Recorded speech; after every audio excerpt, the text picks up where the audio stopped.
नेहा सुबह उठती है और देखती है कि दरवाजे की कुंडी अभी भी लगी हुई है। फिर आखिर उसके साथ कौन जबरदस्ती गंदा काम कर रहा था? नेहा अपने साथ हुए उस गंदे काम के बारे में समझ गई कि कोई तो है जो उसके साथ इस तरह की गंदी हरकत कर रहा है। लेकिन नेहा लोकलास की वजह से चुप है। नेहा आज देर से उठी, सबको थोड़ा अचंभा हुआ। सभी ने इसका कारण पूछा तो उसने सिरदर्द का बहाना बनाकर बात को टाल दिया। राज हॉस्पिटल से सुबह आया और नाश्ता करके जल्दी ही निकलने को बोलता है।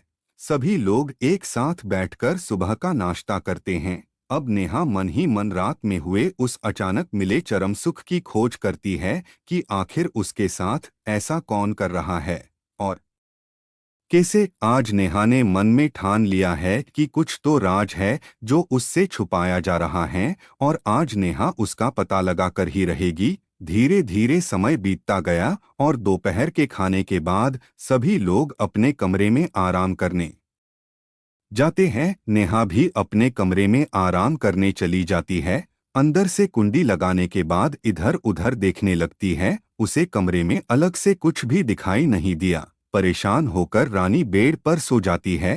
तभी अचानक उस कमरे में रखी अलमारी, जो कि बहुत पुरानी है, जिसमें राज का जरूरी सामान रखा हुआ था, उसके पास एक रिंग पड़ी हुई है जो कि उसने खाना खाते समय रितेश के हाथ में देखी थी। नेहा को अजीब सा लगता है और वो संकोच में पड़ जाती है। फिर वो अलमारी को एक तरफ खिसकाने की कोशिश करती है। तमाम कोशिशों के बाद वो इस काम में सफल हो जाती है, लेकिन अलमारी के पीछे दीवार पर ऐसा कुछ नहीं है। रानी चिंतित हो जाती है कि आखिर वो कौन सा रास्ता है जहां से होकर रितेश आता है। तभी वो दीवार पर हाथों का निशान देखती है। नेहा उन हाथों के निशान पर धक्का देती है और खिड़की खुल जाती है।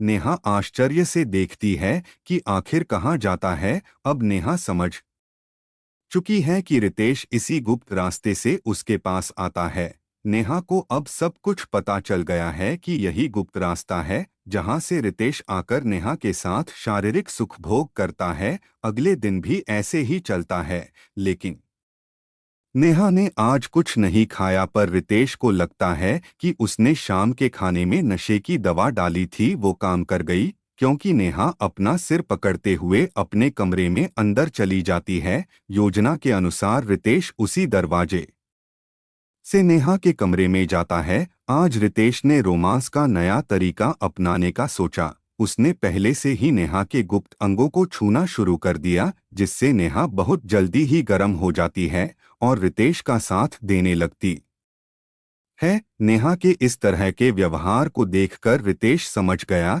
कि नेहा को भी सब कुछ पता चल गया है। अब शारीरिक रितक्रिया के बाद दोनों इसके बारे में बातें करने लगते हैं।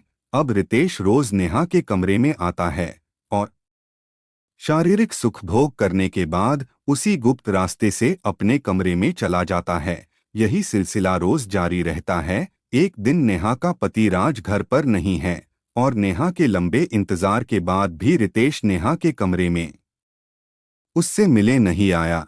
आखिर क्या हुआ रितेश के साथ जो आज वो नेहा के साथ मिलने क्यों नहीं आया?